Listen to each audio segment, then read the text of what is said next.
Alors, il y a tellement de personnes qui m'ont appelé, Daniel, voilà, regarde ce que je suis en train de faire, voilà que tu es au Canada, est-ce que je peux vérifier ci, tu peux vérifier ça, en m'envoyant des photos, des vidéos, euh, des soi-disant permis d'études, des soi-disant permis de travail qu'ils auraient acquis auprès des personnes se disant être agents d'immigration ou même des enseignants, apparemment, des établissements qui maintenant commencent à faire des permis de travail, des permis d'études.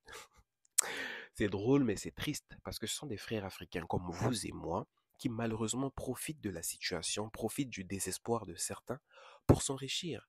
Et c'est même pas des sommes conséquentes. Je trouve ça vraiment pitoyable et je trouve que c'est quelque chose que je dois absolument dénoncer. C'est pourquoi je fais cette vidéo. Ok?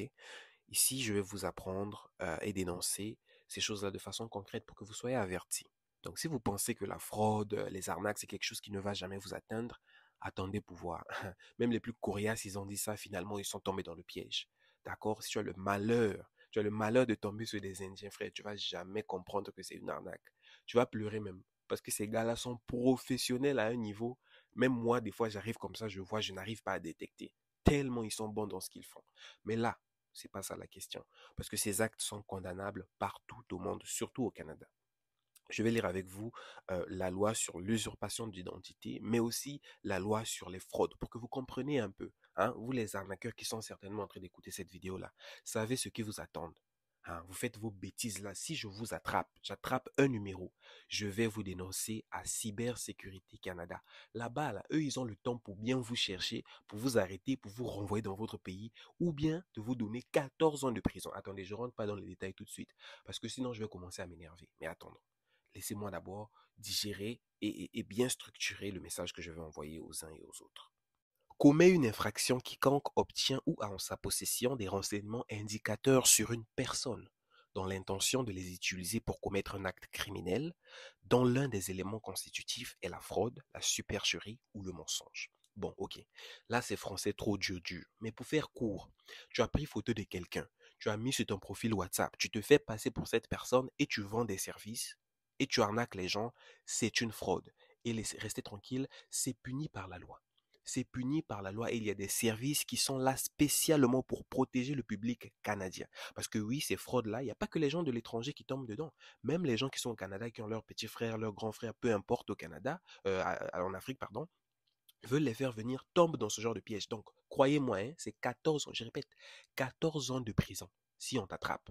Et moi, là, maintenant, comme vous m'avez énervé, je vais chercher vos numéros, je vais vous dénoncer jusqu'à ce qu'on va vous attraper, vous enlever les papiers et vous faire faillite. Parce que là, je n'arrive plus à comprendre c'est quoi le mauvais cœur. Pourquoi on peut être cruel comme ça? Moi, je suis méchant dans la vie, mais pas à ce point.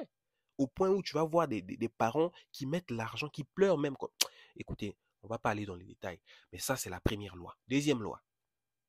Quiconque, par supercherie, mensonge ou autre moyen dolosif, constituant ou non un faux semblant au sens de la présente loi, frustre le public ou toute personne, déterminée ou non, très important de souligner ça, de quelque bien, service ou argent, est coupable d'un acte criminel et passible d'un emprisonnement maximal de 14 ans. C'est pas moi qui ai écrit ça.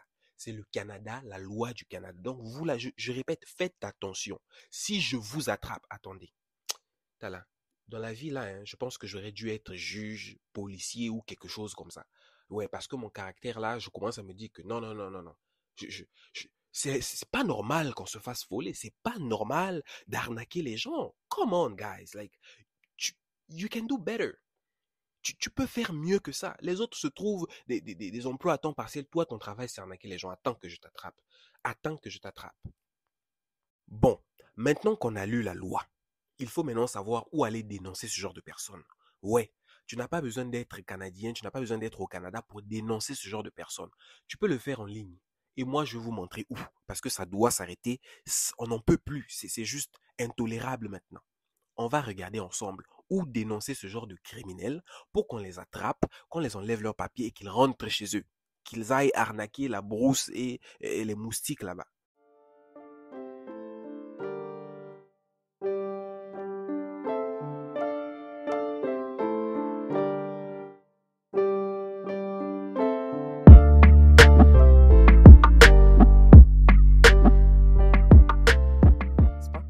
Première étape, c'est qu'il faut notez le nom de la personne qui a communiqué avec vous, ok? Ce qu'elle voulait que vous fassiez et la date à laquelle l'incident est survenu, n'est-ce pas?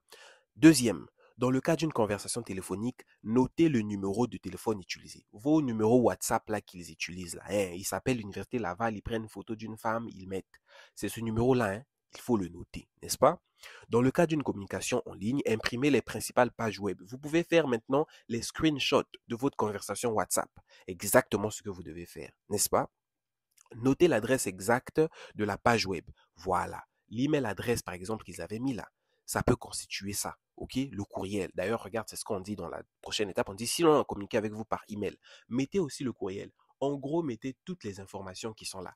Mais ne finissons pas comme ça. On va aller pas à pas pour que vous compreniez. Prenez des notes, hein. Je parle là rapidement, rapidement parce que je suis en colère. OK? Donc, conservez toutes vos notes et les documents. Donc, reçu, chèque, copie de courriel. Donc, les monogrammes, hein, les monogrammes que vous avez fait, les Airtel Money, tout ce que vous avez fait là, envoyé au Gabon, au Mali, au Burkina, peu importe. Tout ça là, il faut conserver ça. Donc, la facture là, tu conserves ça également. C'est bon? Ça, c'était la première étape. Donc, l'étape 2, c'est de signaler l'incident à votre service de police locale. Ah, les Africains, on est mal barrés, les amis. On sait que notre police ne fait pas grand-chose. Mais là, au moins, c'est quand même important d'aller à la police et de reporter. Vous donnez son numéro. Parce que au moins là, s'il fait par malheur, si par malheur, il va tomber dans le pays où vous êtes, ou que vous êtes dans le même pays où vous a demandé de faire le transfert, on va l'arrêter, son numéro sera connu, parce que c'est pas que vous qui l'arnaque. Il y a beaucoup d'autres personnes qui ont le même numéro, il fait la même chose avec plusieurs personnes. Donc, allez à la police, laissez une plainte. Le jour où on va l'attraper là-bas, là. Chez nous, là même, les droits de l'homme sont questionnables. Il va sentir sa douleur. Vous comprenez? Pour ceux qui sont au Canada, à signaler également l'incident à votre centre de police. Ok? Dans nos quartiers, on a souvent un poste de police à gauche et à droite. Allez signaler ça. Donnez leur numéro, donnez machin. C'est important de faire ça. C'est une étape très importante à faire parce que la police communique avec ces services-là et traite beaucoup, beaucoup, beaucoup, beaucoup de sujets de la même façon. Ok? C'est des services de sécurité du Canada. Donc, quatrième étape. Donc, étape 3, signaler l'incident au Centre antifraude du Canada ou au Bureau de la concurrence. Communiquer avec le Centre antifraude du Canada par le moyen du système de signalisation des fraudes ou en composant sans frais au 1-888-495-8501. Ne vous en faites pas, je vais vous envoyer le numéro. Je suis tellement déterminé à attraper ces voleurs que je vais faire tout ce qui est en mon pouvoir pour que l'information soit propagée et disponible à tous. On n'en peut plus, les gars. On n'en peut plus. C'est pas normal. Les gens veulent se chercher une vie, veulent se créer une vie, mais vous venez vous... Attendez, attendez, ma colère n'est pas encore finie. Donc, je répète, 1-888-495-8501.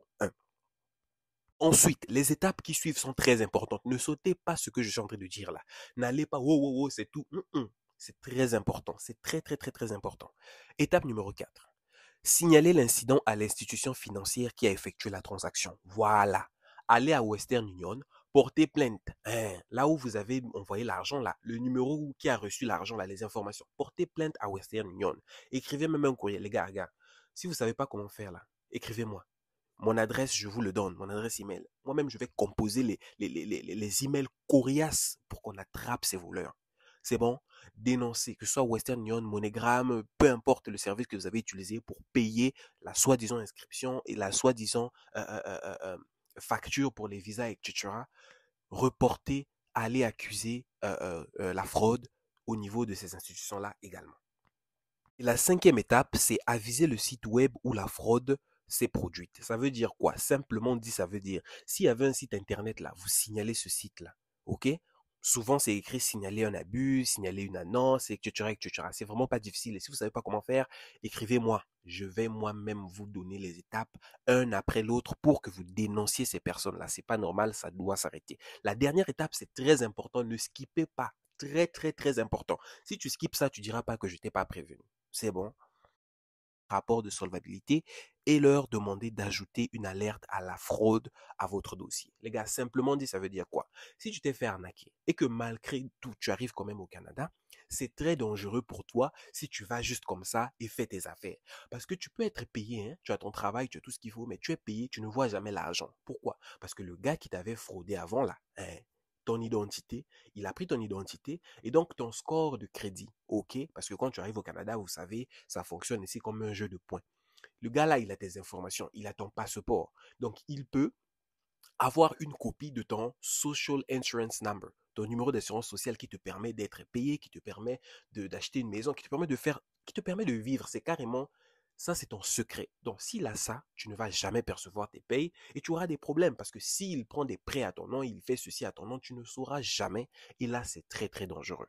Ce qui te reste à faire maintenant, c'est de t'abonner à cette chaîne. Pourquoi? Parce que chaque semaine, je publie des vidéos aussi pertinentes que celle-ci sur le Canada, sur l'immigration et même sur comment s'enrichir au Canada parce que malheureusement, beaucoup d'entre nous venons ici, on n'a pas de guide, on ne sait pas comment s'y prendre, on arrive, on paye des taxes exorbitantes, mais ne sachant pas qu'on peut échapper les taxes même si on est étudiant, même si on est résident permanent, il y a juste tellement de choses que je ne peux pas malheureusement tout confiner dans une seule vidéo. Voilà pourquoi je t'invite à t'abonner. Ok, on va voir beaucoup de stratégies pour investir au Canada de façon légale et construire votre richesse générationnelle. Je le fais moi-même, j'ai des mentors qui le font, donc c'est pas de l'arnaque, c'est pas du scam, on est là dans le légal. C'est bon, je vous donne rendez-vous à la semaine prochaine. Bye bye.